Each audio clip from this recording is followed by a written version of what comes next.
우리 먼저 앞뒤 영화의 날씨를 뚫고 이렇게 서로 앞뒤로 인사하시고 또 교제하시겠습니다. 예.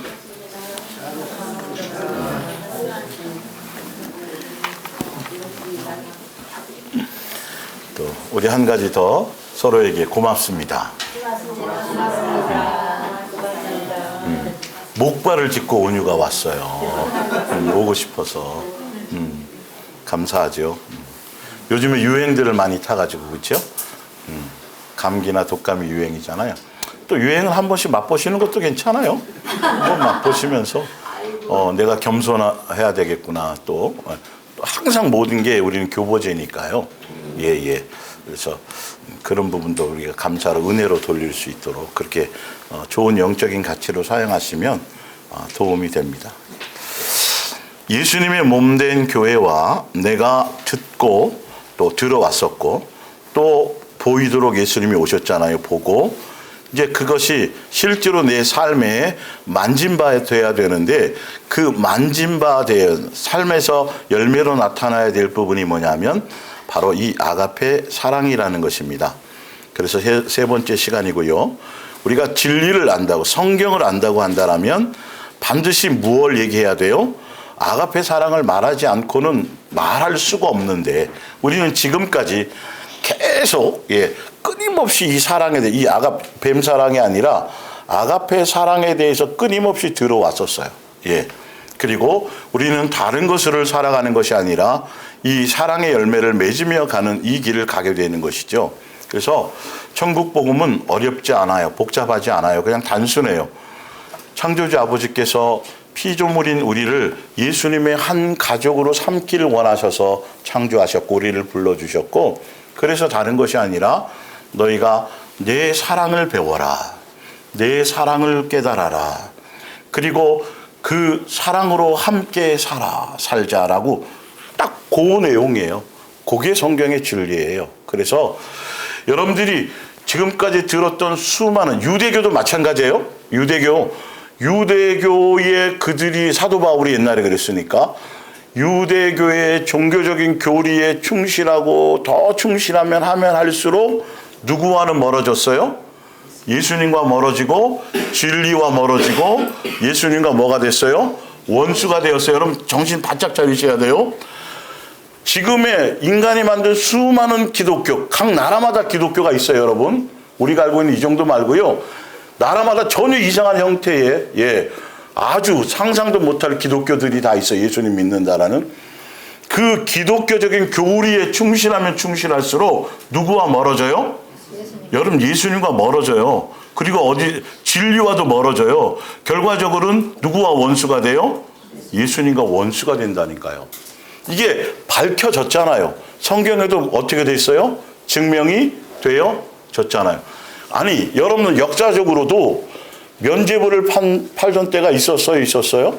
그게 진리였어요? 아니었어요? 어디서 만들어낸 거죠? 그게 기독교의 교리였어요. 천동설이 있었죠? 천동설이 진리였을 때가 있었어요. 그래서 그건 기독교에서 나온 거예요. 그래서 지동설을 믿으면 교회에서 죽였어요, 여러분. 사람을. 그 기독교 잘못된 교리, 유대교 교리 맞죠? 기독교 잘못된 수많은 역사적으로 이것뿐만이 아니라 수많은 그 교리들이 오히려 예수님의 이름을 걸고 사람들을 어떻게 했다고요? 그 교리로 죽였다니까요. 그 역사적으로 증명된 잘못된 교리를 지금도 그렇게 믿고 그 교리를 따라가다가는 여러분 어떤 일이 벌어질지 몰라요. 그래서 우리는 성경을 정확하게 알아야 돼요. 이 말씀에 대한 의미를 더 깊이 있게 제대로 받아들여야 된다는 거죠. 그러다 보니까 무슨 얘기를 안 할래 안 할 수가 없어요. 성경은 무슨 얘기밖에 없는데 사랑이란 얘기밖에 없는데 그 사랑이 무슨 사랑이더라? 아가페 사랑이더라. 그래서 다른 거 아니에요. 너희들이 내 아가페 사랑을 배워서 그 사랑의 유전자를 가지고 다른 거 아니라 누구끼리? 너희들끼리 서로 그 사랑의 열매를 맺으며 사는 그래서 한 가족이 되게 하시는 단순한 그 부분들인데 우리는 복잡한 성경의 지식과 이론에 많은 것들을 빼앗기고 있는 것이죠. 그러니까 진리를 향해서 제대로 가지 못하는 겁니다. 그래서 지금 시리즈로 이 부분을 계속 하고 있는 게, 그 전까지는 요 시리즈 바로 전까지는 아가페 사랑의 그 엄중함과 그 계명의 가치와 그 중요성에 대해서 직접 성경을 찾아 말씀드렸고, 지금 오늘 세 번째 시간까지 하고 있는 것은 아가페 사랑에 대한 의미와 정신과 아가페 사랑의 본질에 대해서 지금 계속 얘기하고 있는 거예요. 요한복음 13장 34절 말씀을 볼게요. 새 계명을 너희에게 주노니 서로 뭐하라? 사랑하라. 계명입니다. 이건 바뀐 적이 없어요. 처음부터 옛날부터 지금까지 오던 계명이에요. 교회 안에 예수님이 주셨던 것. 그런데 내가 너희를 뭐한 것 같이 사랑으로 나타내고 보여주고 확증하고 가르쳐 주신, 근데 그 사랑이 무슨 사랑이었더라? 아가페 사랑으로 너희도 서로 뭐하라? 사랑하라. 너희가 서로 뭐하면? 아가페로 사랑하면 모든 사람이 너희가 내 제자인 줄 알리라, 내 자녀인 줄 알리라, 성령의 사람인 줄 알리라. 이루 말할 수 없는 얘기가 다 이 한 줄에 다 나와 있어요. 예수님이 원하는 사랑은 아가페 사랑을 하라고 오셔가지고 뭐 하셨죠? 용서하시고 사랑 탕감해 주시고 계속. 그러니까 내 심령 속에, 내 마음 가운데 이 아가페 사랑의 DNA의 요소들이 발생하고 있는지 작용하고 있는지를 여러분은 끊임없이 뭐 하셔야 돼요? 삶에서 그걸 점검하고 체크하는 거예요. 그래서 부족한 것이 있다라면 그것을 뭐 하시면 되고? 구하시면 되고. 아주 쉬워요. 아주 단순해요.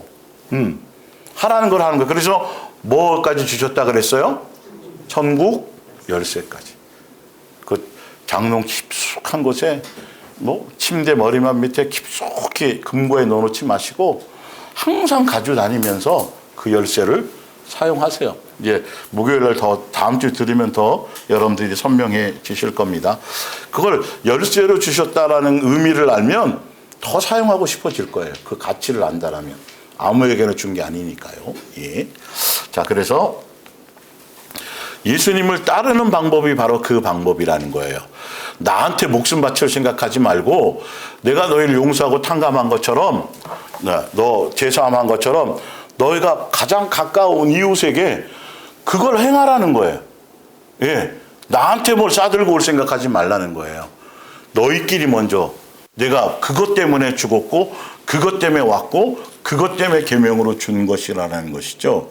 그렇기 때문에 실제로 성경으로 말씀하신 대로 그렇게 적용하려고 여러분들이 행하셔야 그 안에 예수님의 역사가 나타나기 시작하는 거예요.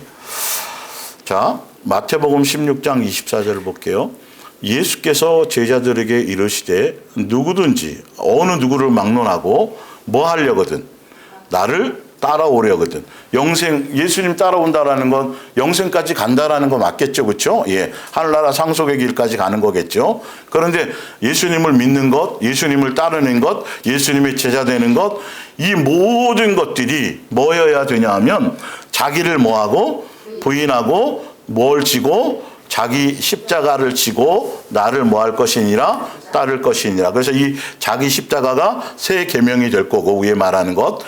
그리고 내가 탕감받은 거라는 거죠. 예수님께로부터 내가 용서받고 내가 탕감받은 것을 그것을 남에게까지 전하는 게 이게 예수님이 주신 계명이에요. 1계명 플러스 2계명은 몇 계명이 돼요? 1계명이 되는 거예요. 이런 부분들을 여러분들이 거기까지가 예수님이 원하는 거고 거기까지가 완전한 복음이에요. 그런데 우리는 그동안 기독교적인 교리로 반쪽 복음만 들어왔기 때문에 열매가 안 나타나요. 성경적인 열매가 나타나지 않아요. 오늘 그 부분을 좀 더 밑에 설명해 드릴게요. 그래서 오늘 찬송했던 거 고린도전서 13장에 예수님이 정확한 관점을 말씀해 주세요. 믿음, 소망, 사랑 다 중요해. 중요하지만 내가 가장 강력하게 생각하는 것, 너희가 장성한 자가 될 수 있는 장성한 자의 열매는 뭐냐면 최고 위대한 가치는 그건 뭐라고요? 사랑이라는 거지. 아가페 사랑이라는 거죠. 그래서 여러분들이 내 마음속에 이 은혜의 기가, 사랑의 유전자가 활동하는지를 항상 어떤 순간에나 체크하고 점검하는 게 중요하다라는 거예요. 자, 볼게요. 고린도서 13장 1절. 내가 비록 지금까지 배운 일이 없는 다른 나라의 언어로 말하고 또 하늘과 땅의 모든 언어를 다 말할 수 있다 하더라도 이게 나쁘다는 것도 아니고 하지 말라는 것도 아니고, 예수님의 관점은 그거보다 더 최고의 가치를 따라가라. 그게 내가 원하는 것이다. 그게 아버지의 뜻이다라는 걸 말씀하고 있어요. 그게 뭐가 없으면 안 된다? 사랑이 없으면 그 모든 것도 아무 의미가 없다라는 거예요. 그것 안에서 나오는 것이어야 돼요. 사랑 안에서. 예. 2절. 내가 비록 예언하는 은사를 받아서 장래에 일어난 일을 모두 다 알고 모든 일에 통달하였다 하더라도 뭐가 없으면 사랑이 없. 그러니까 예수님은 사랑이 없는 것에 초점을 두고 있는데, 예수님의 관점에서 봐야 되는데 자꾸 다른 이 인간의 어떤 교리나 종교적인 교회에서는 이걸 무시하고 다른 것에서 집중하고 그것으로 뭐예요? 대단하다고 그러고 그것으로 이 성경과 반대로 가는데도 사람들이 고민하지 않는다니까요. 그게 아니라 이거라고 말했는데, 예. 어디에 초점을 둬야 된다고요? 내 속에 그것이 있느냐. 그것 때문에 오셔서 그것 때문에 보여주시고 그것을 우리에게 주시려고 성령이 우리에게 주셨는데, 좀 더 구체적으로 설명드릴게요. 자, 사랑이 없으면 무슨 소용이 있을까? 영생하고 관계없다라는 소리예요. 내가 비록 산을 옮길 만한 믿음이 있더라도 뭐가 없다면? 사랑이 없다면 무슨 소용이 있을까요? 내가 비록 가진 것 모두 다 가난한 이에게 나눠준다 하더라도, 또 복음을 전하다가 화형을 당한다 하더라도 뭐가 없다면? 사랑이 없다면 무슨 소용이 있을까요? 이 말씀 하나만 제대로 마음에 박혀도 기독교적인 지금 종교적인 교리의 어떤 이슈들이 뭔가 크게 잘못됐다라는 걸 알게 될 텐데요. 그런데 기독교적인 교리에서는 복음 전하다 순교하면 최고의 가치라고 얘기하잖아요. 근데 예수님은 그게 아니라 무엇이 없는 거면, 사랑으로 말미암은 것이 아니면, 사랑이 없으면, 그러니까 사랑이 없이 종교적인 가치로도 죽을 수 있고 종교적인 가치로도 전 재산을 팔아줄 수도 있고, 여기에 속지 말라는 거예요. 그게 미혹이라는 거예요. 결과물 자체보다도 중요한 건 무엇으로 말미암았느냐라는 것에 초점을 둬야 돼요. 이 아가페 사랑은요. 지금 다 거기에 속고 있는 거예요. 그 포장지에 척하는 그 프레임에. 그것으로 해서 수양하고 수도 생활하고 해가지고 이렇게 그 수도사들이 옛날에 얼마나 많았는데요. 수도사들이 굉장히 많았어요. 그때가 가장 타락했던 시대예요. 우리는 진리를 통해 제대로 그것을 보고 갈 줄 알아야 돼요. 자, 그래서 이렇게 말하고 있습니다. 사랑의 유전자는 뭐냐 하면, 사랑은 뭐 하는 것? 오래 참고, 사랑은 친절하고, 사랑은 결코 시기하지 않고, 사랑은 뭐 하지 않고, 자랑하지 않고, 사랑은 뭐 하지 않고, 교만하지 않고. 사실 알고 보면 몇 개 되지 않아요. 근데 여기에 다 걸려요, 인간은. 인간의 마음에 이 죄악의 속성이 이 몇 개 되지 않는 것에 다 걸려요. 그래서 항상 여러분들 이 부분들을 마음속에 새기고 점검해 보셔야 되는 거죠. 사랑은 자신만을 생각지 않습니다. 사랑은 그 전에 무례히 행동하지 않습니다. 사랑은 성내지 않습니다. 사랑은 나쁜 마음을 먹지 않습니다. 사랑은 불의를 기뻐하지 않습니다. 사랑은 진실만을 보고 기뻐합니다. 사랑은 모든 것을 덮어줍니다. 사랑은 모든 것을 믿습니다. 사랑은 모든 것을 바랍니다. 사랑은 모든 것을 견딥니다. 사랑은 끝이 없습니다. 그러나 예언도 그치고 방언도 사라집니다. 지식도 없어집니다. 무엇만 남아요? 결론은 사랑만이 남아요. 13절에 언제까지나 남아있을 것은 믿음과 소망과 사랑입니다. 이 중에서도 예수님에 대한 믿음을 통해서 하늘에 대한 소망을 갖고, 그 하늘에 대한 소망을 가진 사람은 무엇으로 채워져야 돼요? 이 사랑으로 열매 맺고 사랑으로 채워져야 되는 이것을 원하는 뜻이에요. 그래서 가장 위대한 것은 이 아가페 사랑이라는 거예요. 자, 마가복음 7장 밑에 걸 볼게요. 속에서 곧 사람의 뭐에서 나오는 것? 마음에서 나오는 것은 악한 생각 곧 음란과 도둑질과 살인과 간음과 탐욕과 악독과 속임과 음탕과 질투와 비방과 교만과 우매함이니 23절. 이 모든 악한 것이 다 어디서부터 나와요? 속에서 나와서 뭐 어떻게 된다고요? 이것 때문에 죽는 거예요. 이것이 죄의 열매를 맺게 하는 요소가 된다는 거예요.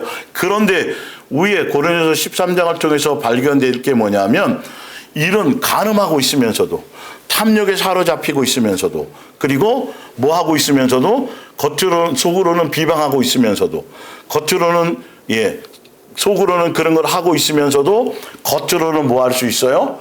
구제할 수 있고 겉으로는 사랑인 척 뭘 할 수 있다라는 거죠. 그러나 성경의 답은 그것은 사랑이다 아니다? 아니다. 오히려 그건 뭐다? 죄다. 성경이 말하는 본질, 예수님의 관점의 본질을 보셔야 돼요, 여러분. 종교적인 프레임에 휩싸여갖고, 아이고, 천사 같아, 법 없이도 살 것 같아, 무슨 수녀, 그 사람 가서 많은 사람들에게 그 행위 자체가 중요한 게 아니라니까요. 예수님이 보시는 관점. 그게 그렇게 사람들에게 인식되고 드러나져지고 주목받아져진다라는 자체가 누구로 말미암지 않다라는 반증이냐면 예수님으로부터 말미암지 않아요. 아주 묘해요, 그게. 그건 경험해 보시면 알아요. 그 일보다도 남들에게 내가 뭔가 행해지는 어떤 그 세상적으로도 세속적으로도 불교나 다른 종교의 종파에 속한 사람들도 그걸 일평생 목적으로 가치로 살아가는 사람들이 있어요. 그런데 그 결과보다도 더 중요한 건 내가 사람들에게 뭔가가 자꾸 주목받아지고 그것이 뭔가 드러나진다라는 이것에 예수님은 강력하게 메시지를 주게 돼 있어요. 이름 없이 빛 없이 가기를 원하시고 그렇게 만드시게 돼 있어요, 여러분. 성경의 진리가 그렇게 깔려져 있어요. 그래서 오른손이 하는 일을 왼손이 이게 의미가 굉장히 중요한 거예요. 굉장히 중요한 거예요. 그런데 기독교 안에서 유대교 안에서 정말 누가 봐도 예수님처럼 살았어. 그래서 많은 사람들이 높이고 추앙해서 이 동상까지 세워지고 하는 일은 이거는 벌써 뭔가 문제가 있는 거예요. 그래서 대형교회를 이루고 유명하고 훌륭한 목사들 지금도 길이고 몇 주기 하고 해요, 안 해요? 그 사람이 했던 책 썼던 거, 그 사람이 주장했던 무슨 훈련, 이걸 지금도 다시 회자해요, 안 해요? 여러분, 그거는 처음부터 잘못되었기 때문에 그게 열매가 나오는 거예요. 예수님은 그렇게 하시질 않아요. 그래서 제가 예전에 아주 예전에 웨슬러라든지 칼빈이나 뉴턴은 아마 예수님 앞에 가서 갔을지 안 갔을지 논할 수는 없지만 만약에 갔다 그래도 엄청나게 책망받았을 거라고. 이게 성경의 진리예요, 여러분. 예수님도 그렇게 가셨거든요, 알고 보면. 그렇게 살라고. 그래서 높아지라고 말한 적이 있어요, 없어요? 예수님 뭐 하라고 오셨다 그랬어요? 그런데 교회가 전혀 분위기가 그렇지 않아요. 어떻게 하면 사람들에게 주목받을까? 교회가 이름이 드러날까? 목자뿐만이 아니라 많은 사람들이, 교회 내에서도 어떻게 하면 내가 주목받을 수 있을까? 왜 날 알아주지 않지라는 생각 속에 전혀 성경과는 예수님이 사신 것과는 반대의 길을 가면서도 고민하지 않는다. 잘 믿는다고 생각한다는 거죠. 여러분, 우리 지금까지 그렇게 보지 않았어요? 유명해지고 책도 많이 쓰고 훌륭하고 많은 곳에 인기 끌어서 여기저기 불려다니고 그러면 그 사람 속에 뭔가 대단한 것이 있어서 한 것처럼.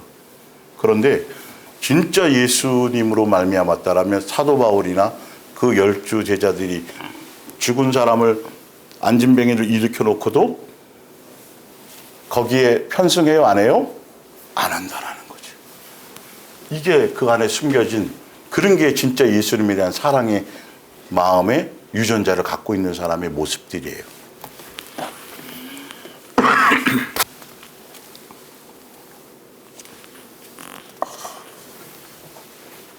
밑에 갈라디아서 5장 18절을 볼게요.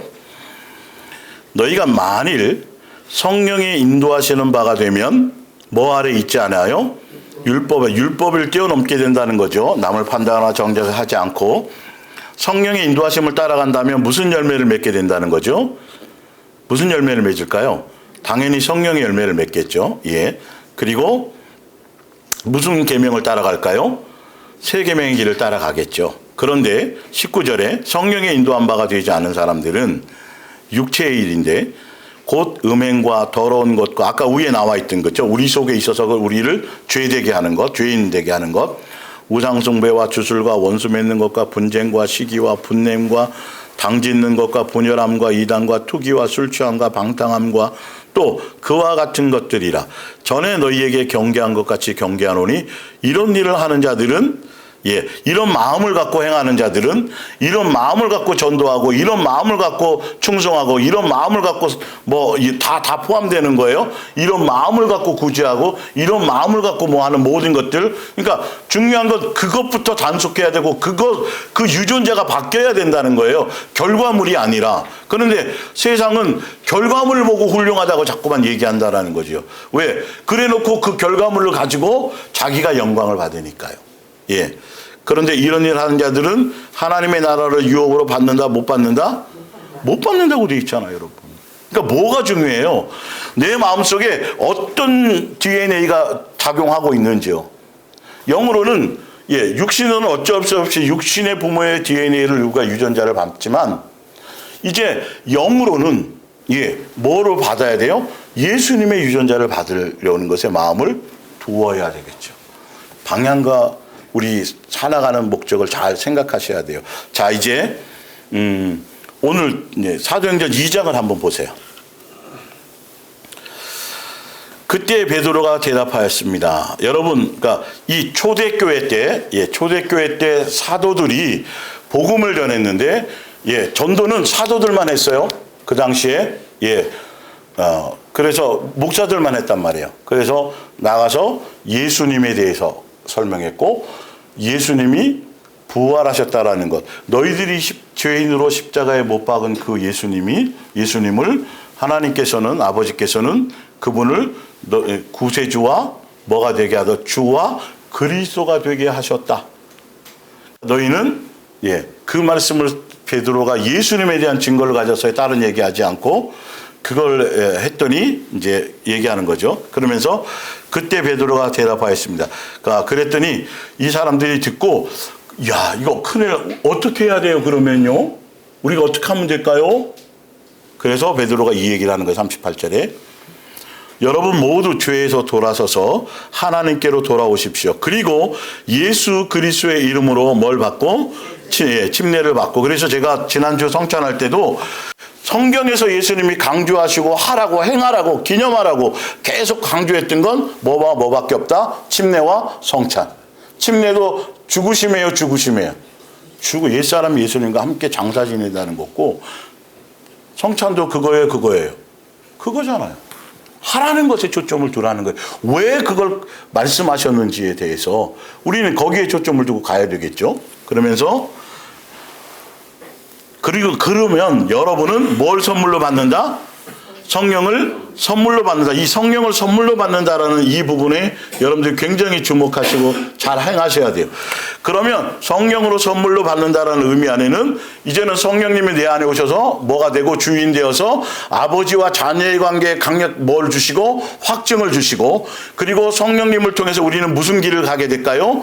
양육의 길을 가게 돼요. 성령님을 통해서 무슨 길을 가게 될까요? 성령의 열매를 맺는 길로 가게 될 거고요.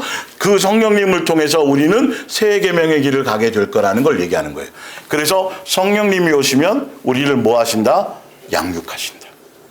그러니까 복음은 예수님을 믿으라고 그분이 메시아라고 전했고 그 말씀을 받고 영접한 사람들은 영접한 사람들은 누가 오셔서 성령님이 오셔서 그때부터 예수님의 길을 가도록 뭐 하신다? 양육의 길로 이끄십니다. 자, 볼게요. 복음은 정확하다니까요. 자, 41절. 이날 베드로의 말을 들여 믿은 사람들은 다 침례를 받았는데 그 수가 얼마였더라? 3,000명이나 되었더라. 자, 42절 볼게요. 그들은 그래서 그 복음을 듣고 영접해서 어디로 왔어요?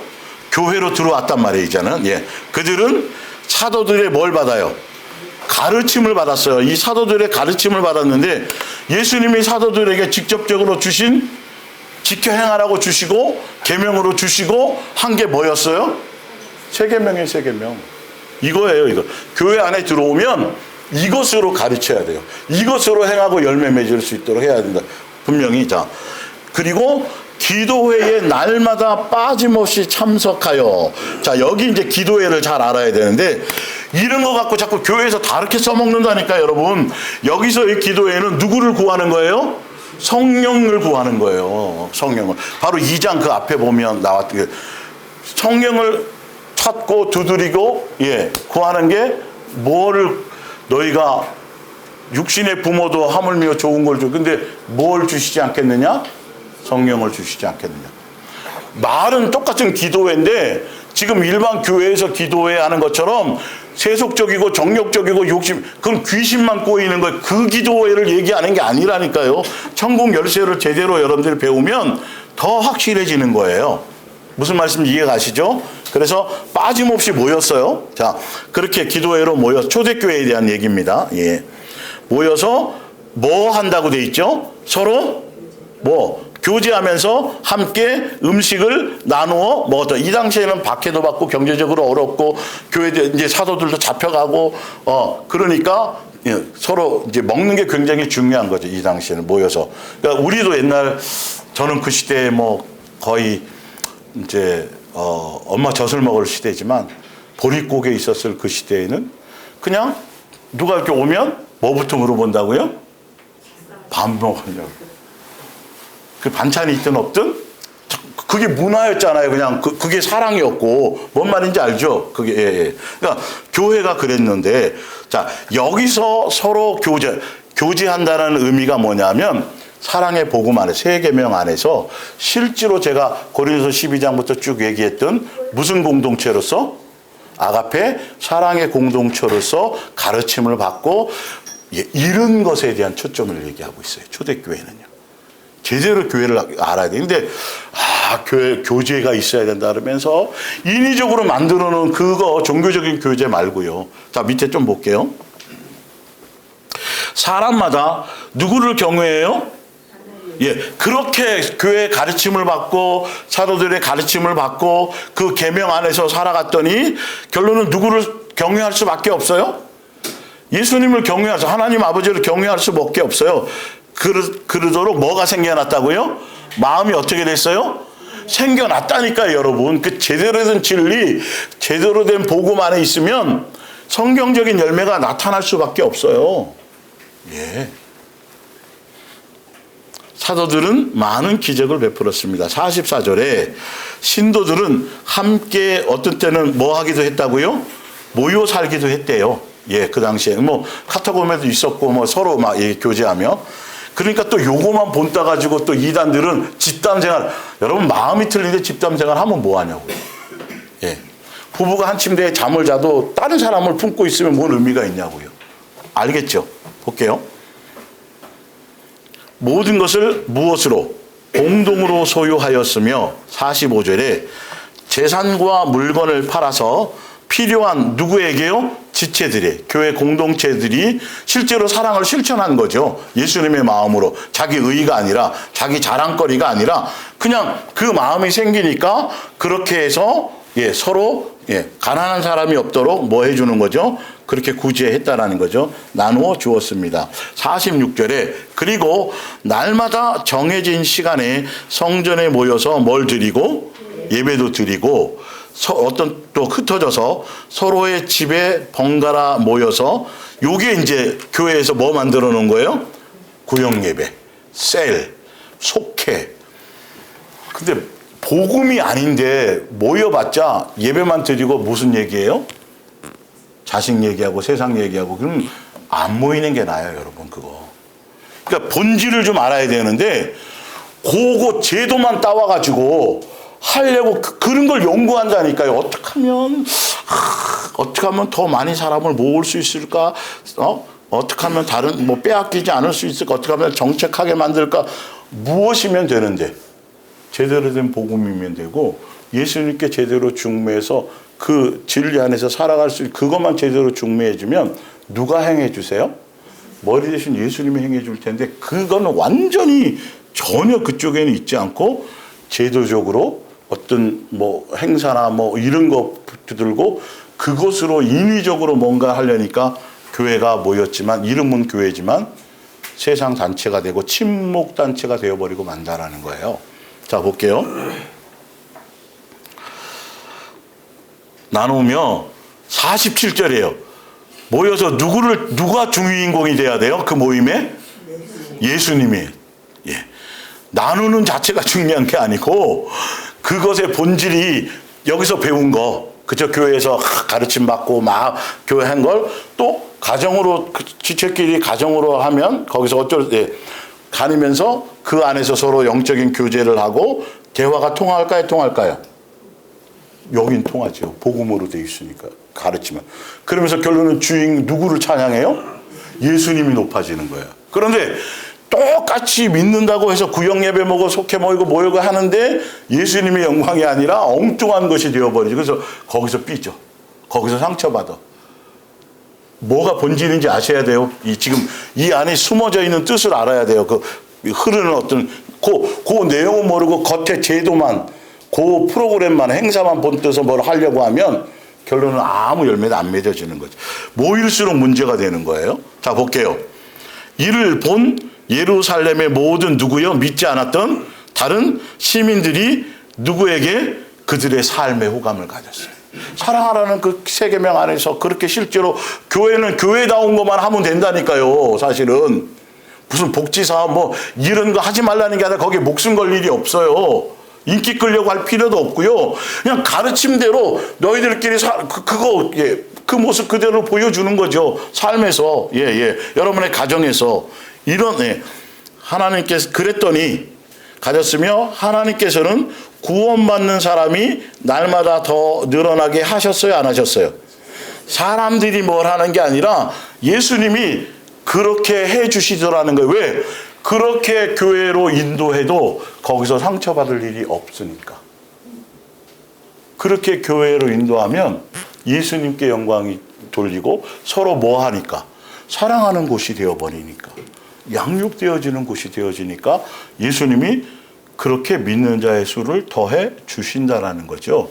무슨 의미인지 알겠어요?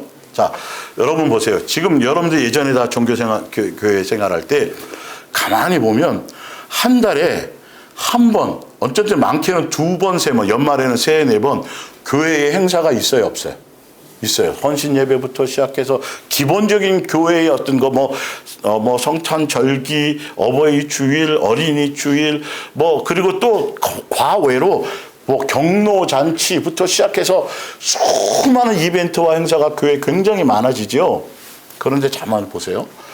그걸 행하면서 그 안에서 자기 재능을 드러내고 거기에 헌신하고 거기에 꽃꽂이를 잘하면 재능이 많아 꽃꽂이 잘하고 또 찬양들 봉사하면 은혜 받았어 이런 것들만 다 되어지잖아요. 그죠? 여러분 그런 요소들은요 아무리 열심히 하면 할수록 내 의와 내 자랑과 인간의 어떤 것들이 결과물이 썩고 냄새나는 것이 드러나지 내 속의 것이 정결해질 요소는 생겨요, 안 생겨요? 전혀 안 생기고 반대적이에요. 그런데 성경을 봤더니 아까 읽었더니 예수님은 무엇에 초점을 두라는 거죠? 지금 너 속에 무엇이 작용하고 있는지, 너 속에서 어떤 것이 작용을 해서 겉으로 냄새나게 하고 있는지 이 부분들을 항상 뭐하며 삶의 행실을 점검하라고 날마다 점검하라고 그랬어요, 안 그랬어요? 그리고 어디에 초점을 두고 가라고 했어요, 안 했어요? 지금 예수님은 그거라니까요. 뭐 경로잔치하고 뭐 교회에서 뭐 돕는 거 많이 하고 쌀 많이 팔아주고 막 이런 거 엄청나게 해서 막 신문에 나고 이게 중요한 게 아니라 성도들 한 사람 한 사람의 삶의 어떤 그 여정의 본질적인 건 그 속에 암덩어리들이 있느냐 없느냐인 거예요. 영적인 암덩어리들이.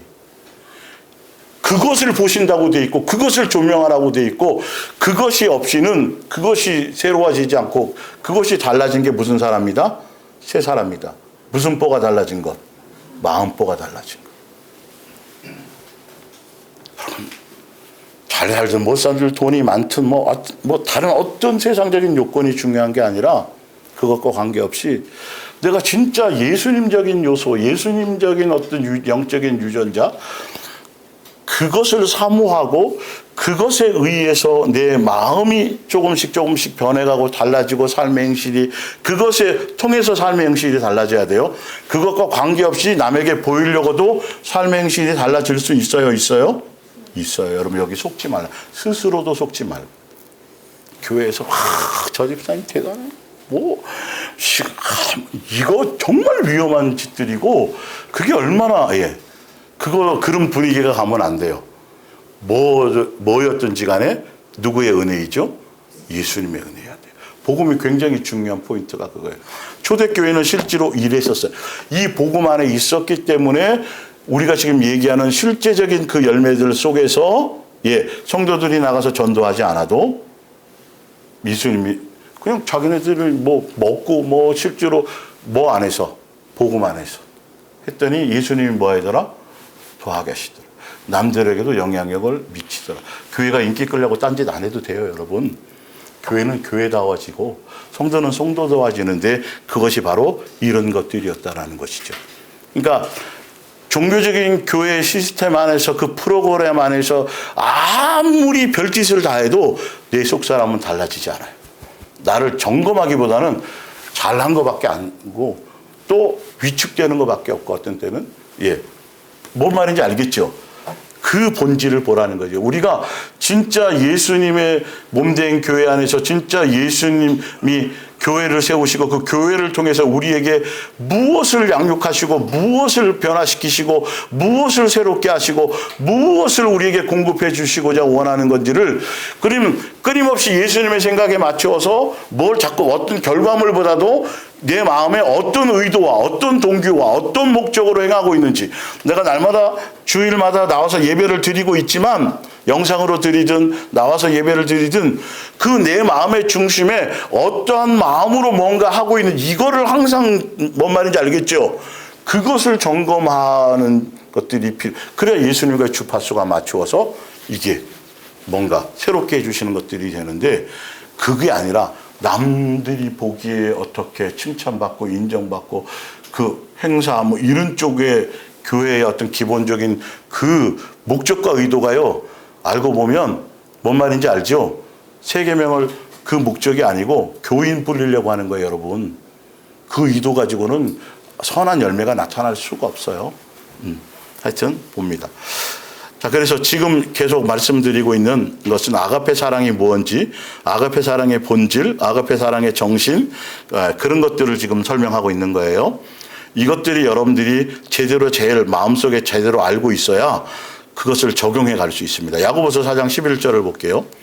사랑하는 형제들이여 상대방을 비판하거나 헐뜯지 마십시오. 여기서 상대방이라는 건 누구를 얘기할까요? 교회 안에 지체들을 얘기하는 거예요. 여기서 말하고자 하는 건 믿음의 분량. 그걸 너희는 하지 말고 누가 예수님이 뭐 하실 거다? 알아서 양육하실 거라. 봅니다.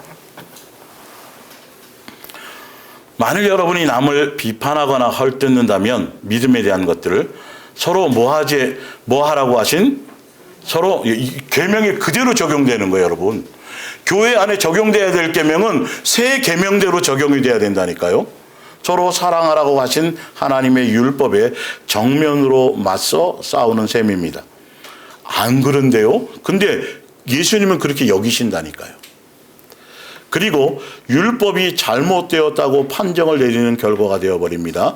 여러분이 할 일은 그 율법이 옳으냐 그르냐에 대한 판가름이 아니라 그 율법에 복종하는 것입니다. 어떻게 이대로 지킬 수 없어? 이걸 논하는 게 아니라니까요. 12절에 그 율법을 만드신 분인 하나님이 우리들을 바르게 심판하실 수 있습니다. 하나님 한 분만이 우리를 구원하시기도 하고 멸망시키기도, 그러니까 심판자는 누구밖에 없다는 거죠. 그 율법에 대해서 심판할 분은 예수님밖에 없는데 이 말이죠. 그런데 여러분이 무슨 권리로 남을 심판하거나 비편할 수 있겠습니까? 세상에 대한 얘기가 아니라 같이 신앙생활하고 있는 그들의 영적인 삶에 대한 양육에 대한 부분들을 보면서 절대 비교하거나 평가하거나 이러지 말라. 그거는 내 스스로가 예수님을 도전하는 것이고 율법을 어기는 것이 뭔 말인지 알죠? 그런 의미라는, 그러니까 무엇에 조심해야 될 것을 주파수를 잘 맞춰야 될 것을, 그러니까 이게 있어요. 사람이 이렇게 하고 뭐 행동하고 말을 보면 내 속에서 본능적으로 평가가 나와버려요. 그런 적 있어요, 없어요? 있어요. 이거 그냥 묵인하면 이게 옛날에 마귀의 습성 안에 있었던 것들이에요. 그 사람이 어떤 속사정이 있어서 그렇게 말하고 그렇게 뭔가 알고 보면 이유가 있을 터인데 그것까지도 안 가고 그냥 막 내뱉어 버리고 그냥 필터를 거치지 않아. 그냥 나와. 똑똑한 거야. 내가 많은 사람을 대해봤어. 내 직업이 그거였고 뭐 그래서 그냥 알아. 이거는 얼마나 위험한지 아세요, 여러분? 그게 맞아도 소용이 없어요. 예수님이 그 사람에게 어떤 것을 갖고 있는지가 중요하다니까요. 그것이 아니라 뭔 말인지 알죠? 좀 더 폭을 예수님적인 영의 눈을 뜨실 수 있는 시각이 필요해. 우리는 너무도 세속적이고 종교적인 관념의 눈이 익숙해져 있어요. 로마서 13장 10절 사랑은 이웃에게 뭘 행하지 않는 거다? 악을 행하지 아니한. 그러므로 사랑은 율법의 뭐다? 완성이다. 악을 행하지 않는다라는 것은 함부로 내 기준으로 뭘 행하지 않는다는 거, 판단하거나 정죄하거나 그렇지 않는다는 거예요. 자, 고린도전서 8장 8절을 봐. 그래서 성경은 이런 부분에 대해서 교회 안에서 벌어질 수 있는 실제적인 예가 이렇게 여러 군데 나와 있어요. 이런 것들을 보면서 뭘 이거를 제가 지금 해놓은 건 이것이 바로 그런 예예요. 교회 안에서 세 계명을 적용해야 될 방법과 이런 것들이 예수님은 무엇에 초점을 두고 있는지를 제대로 이게 마음이 여러분들이 동의가 되면 삶에서도 분별이 되기 시작해요. 볼게요. 로마서 8장 8절에 그러나 하나님께서는 여러분이 여기서 그거라는 건 우상에게 바쳤던 제물을 그것을 먹든 먹지 않든 중요하다. 예수님은 그것에 중요한 없는데 누구는 사람은 교회의 교리는 여기에 속여요. 그러니까 구원의 날짜를 알거나 무슨 손 씻고 밥을 먹거나 중요해요, 안 중요해요? 안 중요한데 인간들은 교리로 만들어 갖고 이상하게 강조하고 그거예요. 교회에서 그 교리로 만들어 놓은 것들이 얼마나 많은지 아세요? 성경 위로 본질을 따라가지 않고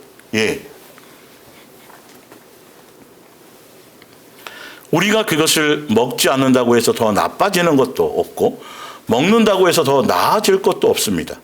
9절에 예수님이 보는 관점이 뭔가를 이런 것들이 여러분 마음에 잘 가지고 있으면 영의 눈이 떠져요. 예수님의 눈이 떠져요.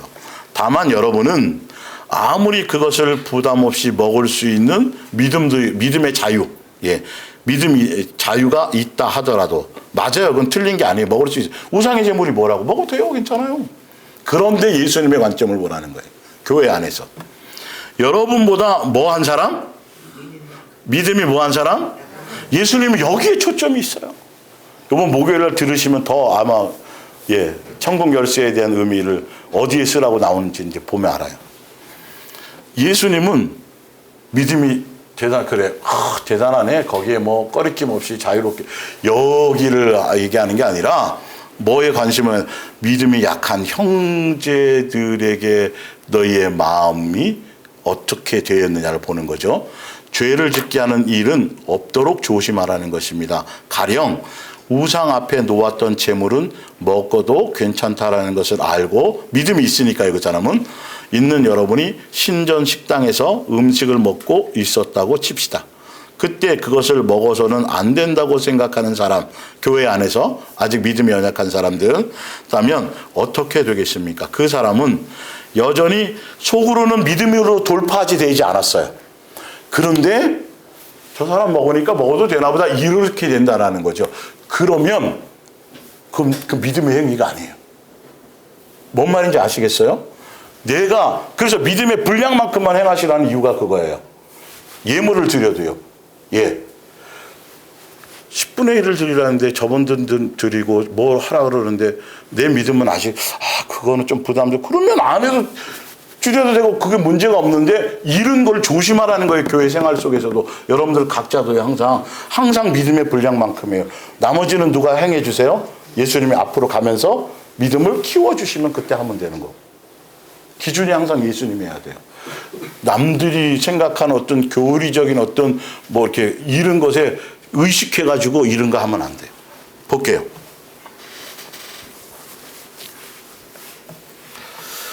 그 사람은 여전히 속으로는 그것이 나쁘다고 생각하면서도 뭐해져서 대담해져서 장로님도 먹고 뭐 할까 나도 뭐 이렇게 되는 거죠. 결국 그것을 먹게 될 것입니다. 그렇게 되면 여러분의 자유스러운 행위가 믿음이 약한 사람 형제에게 뭘 주게 되고요? 상처를 입히는데 영적인 어떤 병들게 만드는 셈이 된다는 거죠. 않겠습니까? 그리스도께서는 그 형제를 위해서 그러니까 믿음이 연약한 그 지체도 주인은 누가 주인이에요? 예수님이 주인이고 누가 그분의 아버지예요? 예수님이 그분의 아버지예요. 나만 그렇다고 생각지 말라는 거예요. 그분을 예수님을 존중하라는 뜻이에요. 우리가 그런 눈을 뜨셔야 돼요, 여러분. 내 자식의 아버지도 누구고 내 아버지도 내 자식의 아버지도 누구고 예수님이고 그건 누가 양육하실 거다? 예수 하실 거다. 맡겨드리면.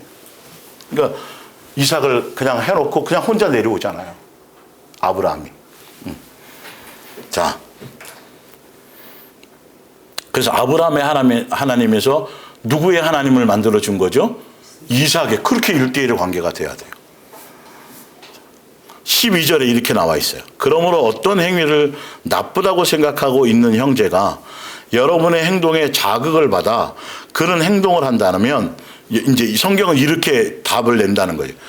여러분은 그 형제에게 뿐만이 아니라 누구에게도요? 그래서 예수님께도 죄를 이런 말을 어디서 듣겠어요?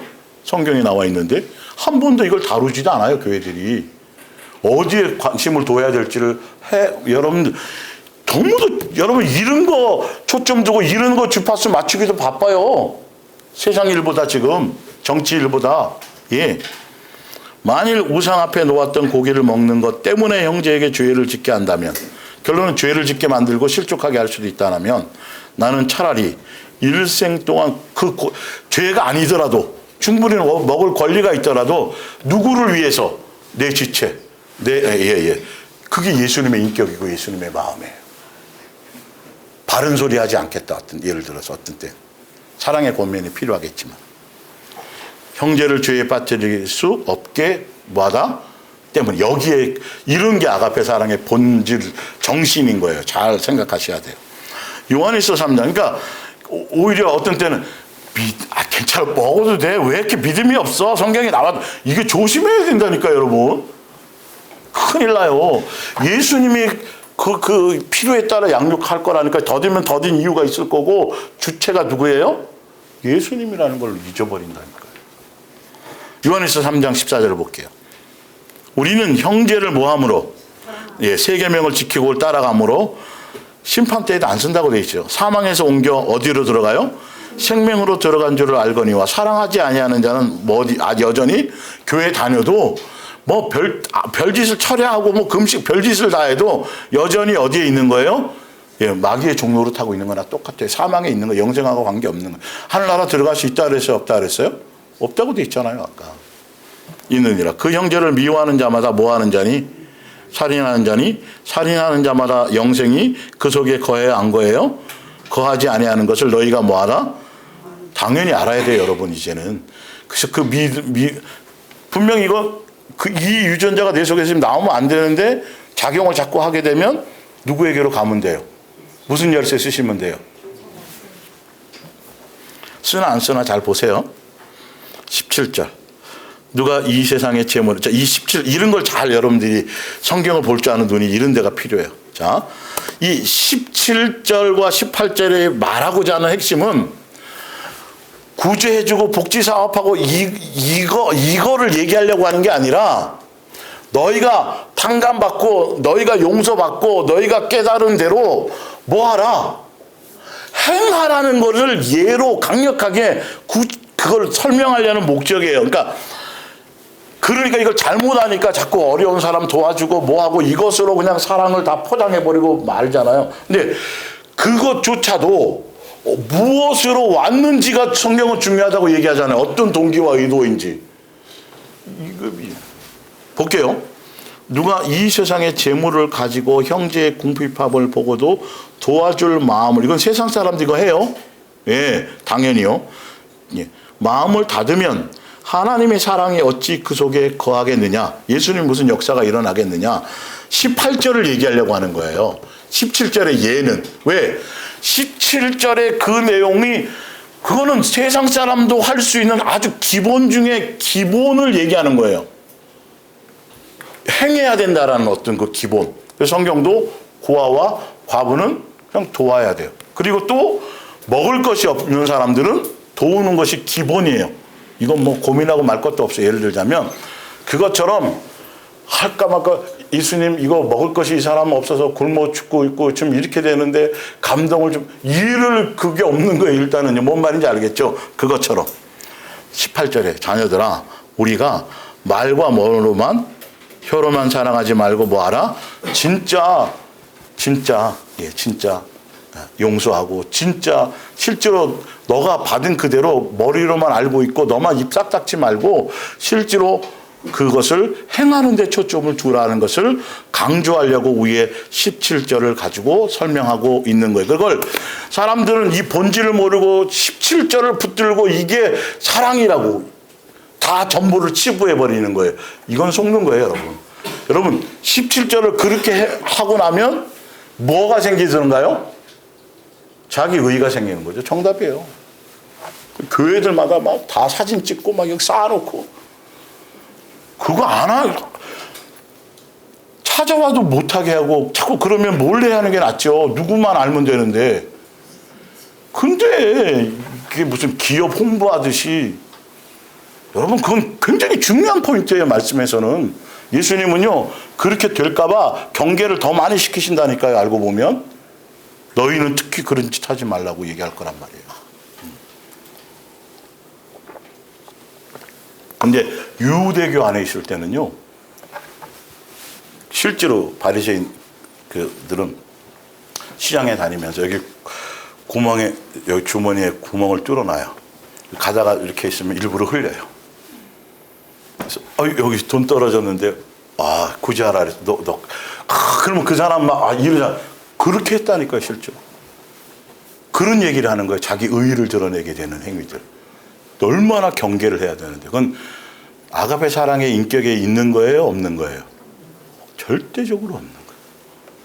그건 사랑이 아니에요. 어떤 결과가 왔다 할지라도. 예. 자, 2페이지로 넘어갑니다. 비판하지 말라. 그리하면 너희가 비판을 받지 않을 것이요. 정죄하지 말라. 그리하면 너희가 정죄를. 예수님이 그렇게 안 하신다는 거예요.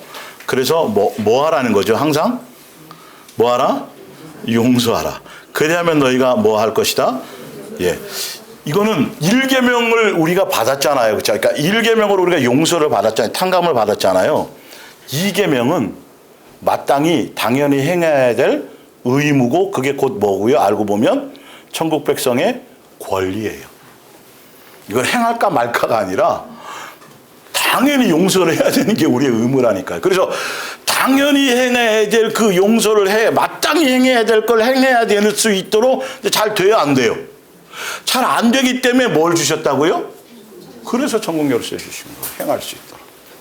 얼마나 자상하세요? 근데 그걸 고민하라는 소리가 아니에요. 다 당연히 해야 될 걸 해야 되는데 안 되는 걸 가지고 예수님 앞에 나와서 가라는 거지, 해야 되나 말아야 되나 이걸 하지 말라는 거죠. 용서는 당연히 해야죠. 기본으로. 하려고 뭘 해야 된다는 거죠. 이제 목요일에 들어보시면 더 알아요. 야고보서 2장 13절. 긍휼을 행하지 아니하는 자에게는, 용서를 행하지 않고 이 계명대로 뜻대로 탕감 받아놓고 예수님께로 해놓고 그걸 하지 않는 사람은 당연히 그 사람도 뭘 받았고요? 네가 그거 용서를 받았는데도 용서하지 않고 그러면 그것으로 너는 심판받는다라는 거예요. 자, 긍휼은 심판을 이기고 뭐 하느니라? 자랑하느니라. 내 형제들아, 만일 사람이 믿음이 있노라 하고 뭐가 없으면, 그래서 지금 이것도 뭘 강조하려는 거죠? 행하라는 것에 초점을 두기 위해서 얘기하는 거예요. 그 믿음이 능히 자기를 구원하겠느냐. 15절. 만일 형제나 자매가 헐벗고 일용할 양식이 없는데 너희 중에 누구든지 그에게 이르되 평안히 가라, 덥게 하라, 배부르게 하라 하며, 이것도 좋은 거죠. 사실은 선한 모습이죠. 그런데 지금 위에 15절을 얘기한 것도 무엇을 설명하려고 하는 거죠? 행하라는 걸 강조하려고 설명하는 거예요, 여러분. 이게 거기를 사명으로 가지고 막 그 사업에 온 전심 이르라는 소리가 아니에요, 여러분. 그래서 이거 일을 안 했어. 돈 싸들고 돌아다니면서 그 일을 하러 다니라는 소리가 아니에요. 이 말은 행위에 대한 설명을 하고 있는 거죠. 이건 세상 사람도 기본으로 행할 건데 당연히 너희들도 모든 삶에서 기본으로 하라는 거죠. 그 몸에 쓸 것을 주지 아니하면 무슨 유익이 있으리요. 이와 같이 다 또 얘기하잖아요. 뭐가 없으면. 그렇게 성경을 이렇게 정확하게 설명하고 있다니까, 앞뒤 전으로. 근데 그 본질을 하지 않고 그 구절을 따가지고 자꾸 다른 것에 초점을 둔다라면 이거는 행하고도 의미가 없다라는 거예요. 요한일서 2장 9절. 빛 가운데 있다고 하면서 그 형제를 미워하는 자는 지금까지 어디에 있는 거예요? 예수님 이렇게 생각하신다니까요. 말이 없어. 필요 없어요. 이거는 변명도. 그의 형제를 사랑하는 자는 빛 가운데 거하여 자기 속에 꺼리낌이 없으나 그의 형제를 미워하는 자는 그 마음속에 예수님의 유전자가 아직 작용하지 않아요. 어둠에 있고 또 어둠에 행하며 갈 곳을 알지 못하나니 이는 그 어둠이 그의 뭘 멀게 했으니라. 그래서 안 되는 거라는 거죠. 마태복음 5장 21절. 모세의 율법에는 만일 내가 사람을 죽이면 너도 반드시 죽어야 한다는 조문이 있다.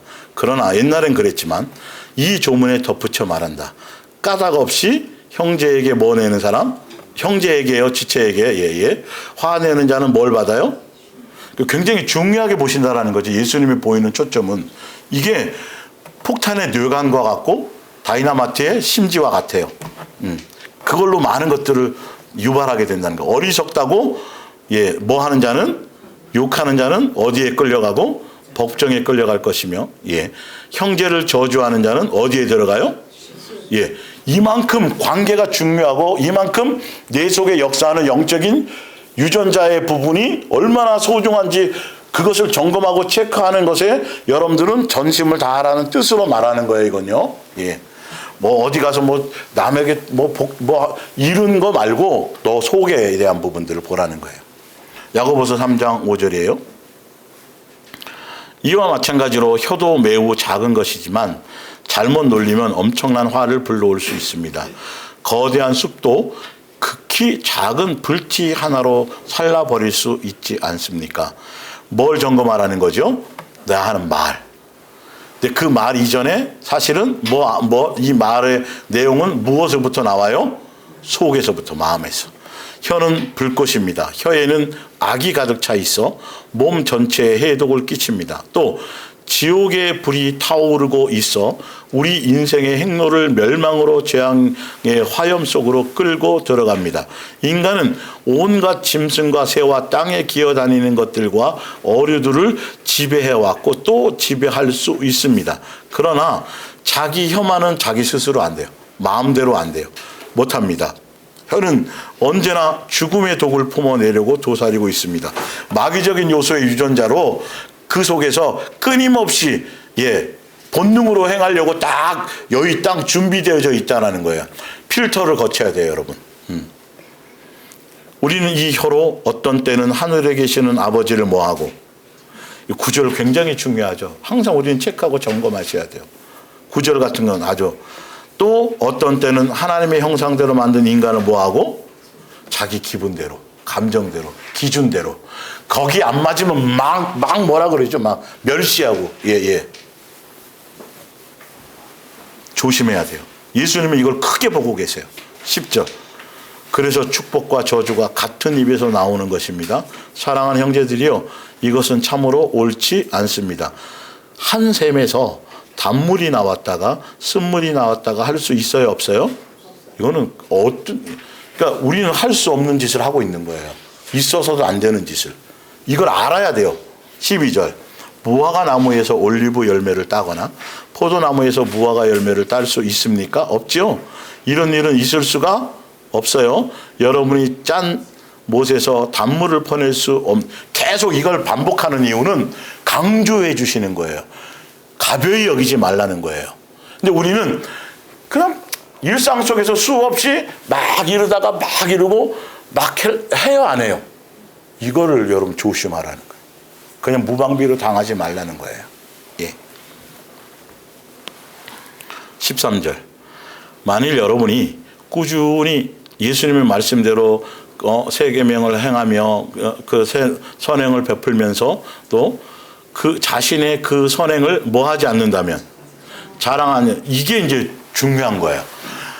막 떠받들림 받고 뭐 이 자체가 예수님이 그걸 차단하신다니까요. 미리 못하게 해주신다니까요. 예. 지혜 있는 사람입니다. 그러나 마음속에는 강렬한 질투심과 14절 굉장히 중요하죠. 우리 생활 속에서 이기심을 품고 있으면서도 뭐 하는 거? 척하는 거, 위선하는 거, 예, 이런 거. 겉으로만 지혜로운 체하거나 착한 사람인 양. 현대어 성경 표현 기가 막히죠. 예. 행세를 한다면 그것은 그냥 악한 것도 아니고요, 가장 악한 거짓말이 되는 겁니다. 그래서 감정을 표현할 건 표현하고 척하지 말고, 예, 쏟아낼 건 쏟아내라는 거예요. 그리고 오히려 방향을 잡는 게 나아요. 질투나 이기심은 하나님께 받은 지혜가 아닙니다. 그런 것은 땅에 속한 것이요 악마의 속임이고, 질투나 이기적인 욕심이 들끓는 것은 무질서하고 온갖 악한 것들이 범람합니다. 그러나 하늘에서 오는 지혜는 어떡하고요? 순결하고 어떡하고요? 온유하고요, 가득 차 있고, 그리고 평화, 화평케 하고 사랑으로 하고, 뭐가 발라요? 그러니까 내 마음속에 무엇이 요동하는지, 유전자가 뭐가 발동하는지 보라고요. 남의 의견을 뭐 하고요? 존중하고, 남에게 기꺼이 뭐 하고요? 양보하고, 자비심이 강하고 선한 일을 즐겨 합니다. 진심이 들어있어 솔직하고 성실합니다. 평화를 만드는, 서로 화평케 하고 화목케 하고 분쟁이 없게 하는 평화의 씨앗을 심어서 뭘 열매를 맺어요? 선행의 열매를 거두는 것입니다. 야고보서 1장 18절을 볼게요. 하나님께서 진리의 말씀으로 우리에게 새로운 생명을 주신 것은 온전히 하나님의 자유로운 뜻에 의한 것입니다. 이렇게 해서 우리는 하나님의 새로운 가족 가운데 최초의 자녀가 된 것입니다. 사랑하는 형제들이여, 말은 적게 하고 듣기를 뭐하며? 방법까지 설명해 주셨네, 예수님은. 예. 화를 잘 내지 않는 것이 척하는 것이 아니에요. 이게 이제 근본적으로 처리돼야 될 일을 얘기하는 거죠. 화를 내지 않는 것이 가장 좋은 일이라는 것을 뭐 하지 말라고요? 굉장히 중요한 포인트라는 거예요. 예. 이게 뇌관과 같아요. 분노는 우리를 좋은 사람으로 예수님이 만들지 못할 뿐만 아니라 하나님께서 바라시는 사람이 되는데도 뭐가 된대요? 방해가 된대요, 여러분. 이걸 뭐 분노할 수 있고 다 있어요. 그러나 이제는 점검하라는 거예요. 뭔 말인지 알겠죠? 그냥 무방비로 잊지 말라는 거예요. 이제 아셨어요? 예. 이게 아가페 사랑의 일을 가는 거예요, 이게. 이런 게 아가페 사랑의 본질이에요. 자. 그러므로 더러운 것이나 악한 것은 모두, 세속적인 거 모두 다 제거하여 버리고 우리가 받아들인 놀라운 하나님의, 자, 거기요. 우리가 받아들인 뭐라고요? 놀라운 누구요?